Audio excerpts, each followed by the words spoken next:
Ever had one of those days where you wish the ground would just swallow you whole? Well, that was me last Tuesday. It started with a simple, mortifying text message. You see, I was trying to be flirty with Mark, the cute guy from the coffee shop. I typed out a message that was supposed to be playful and a little bit daring. My place tonight? I'll make dinner. And for dessert? Well, you'll just have to come and find out. Cringy, I know, but I was shooting my shot. I hit send, feeling a mix of excitement and terror. A minute later, my phone buzzed. A reply. But it wasn't from Mark. It was from a number I didn't recognize. The message read, "An interesting proposition. What time should I expect you?" My heart dropped into my stomach. Who was this? I frantically checked the number I'd sent the message to. In my haste, I'd mixed up the last 2 digits. I had sent my flirty invitation to a complete stranger. Panicked, I typed back, "So sorry. That was a mistake, meant for someone else. Please ignore it." I tried to brush it off, my face burning with embarrassment. Just a random wrong number, right? No big deal. I went about my evening trying to forget the whole mortifying incident. I put on some music, started prepping dinner for one, and tried to muster the courage to text the actual Mark. But then, about an hour later, there was a knock at my door. A firm, confident knock. I wasn't expecting anyone. My apartment building has a secure entrance, so it couldn't be a delivery person. My heart started pounding. Maybe it was my neighbor needing to borrow some sugar. I peeked through the peephole and my jaw nearly hit the floor. Standing there was a man who looked like he'd walked straight off the cover of a magazine. He was tall, impeccably dressed in a tailored suit that probably cost more than my car, with sharp, intelligent eyes and a jawline that could cut glass. He looked vaguely familiar, but I couldn't place him. I opened the door a crack, my hand trembling slightly. "Can I help you?" I stammered. He gave me a small, almost imperceptible smile. It was the kind of smile that was both intimidating and incredibly attractive. "I believe I'm here for dessert," he said, his voice a low, smooth baritone that sent a shiver down my spine. And that's when it hit me. I recognized him.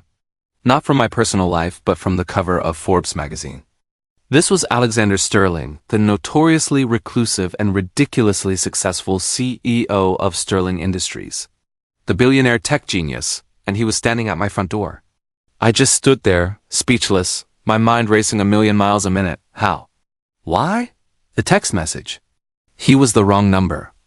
I had accidentally sent a flirty text to one of the most powerful men in the city. My brain short-circuited. "You're Alexander Sterling." I managed to get out. He nodded, his gaze unwavering. "And you're the woman who invited me to dinner.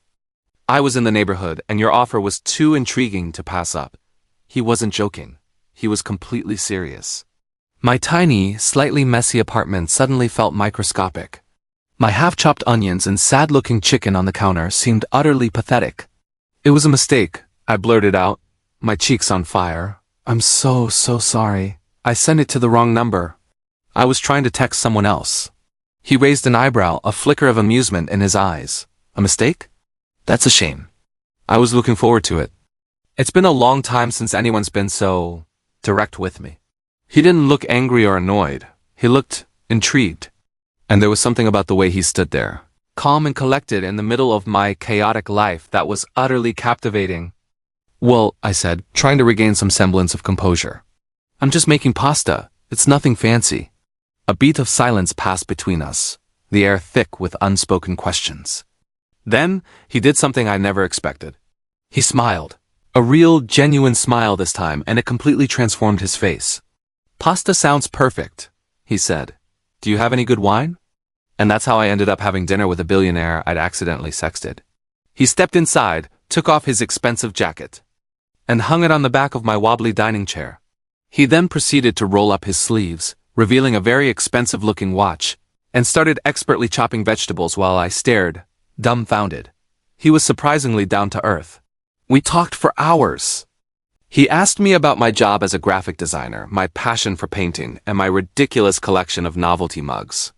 I learned that behind the intimidating CEO facade was a man who was witty, intelligent, and surprisingly lonely. He told me he was tired of the formal, stuffy world he lived in, where every interaction felt like a transaction.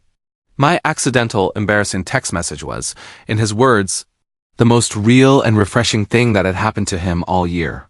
It was a random, unfiltered human moment, and he'd been drawn to it. He found my number in his company's vast database, cross-referencing it with public records. A little creepy, yes, but also incredibly resourceful. As the night went on, the initial awkwardness melted away, replaced by an easy, comfortable chemistry. We laughed at my terrible dating stories. And he shared glimpses into a life of private jets and high-stakes board meetings. It was surreal. Here was this man who could have anything or anyone in the world. And he was in my kitchen eating burnt garlic bread and seeming to have the time of his life. He wasn't the cold, calculating billionaire from the magazines. He was just Alex. When it was time for him to leave, he stood at my door. The same spot where he'd stood just hours before. But this time, the dynamic was completely different. The intimidation was gone, replaced by a warm connection. "I had a really great time tonight," he said, his voice soft. "I meant what I said." It was refreshing. "Me too," I replied, my voice barely a whisper. Even though it started with me wanting to crawl into a hole and never come out. He chuckled. "Well, I'm glad you didn't. Can I see you again?" On purpose this time, my heart did a little flutter kick. "I'd like that," I said, a genuine smile spreading across my face. He leaned in, and for a heart-stopping moment, I thought he was going to kiss me. Instead, he gently tucked a stray strand of hair behind my ear, his fingers lingering for a second too long. "Good," he said, "I'll call you." And with that, he was gone, leaving me standing in my doorway.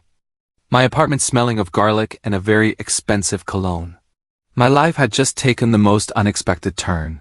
All because of one clumsy, mortifying, and absolutely life-changing text message. I still haven't texted the real Mark back. Somehow, I don't think I'll need to. Thanks for watching, and don't forget to like and subscribe for more stories.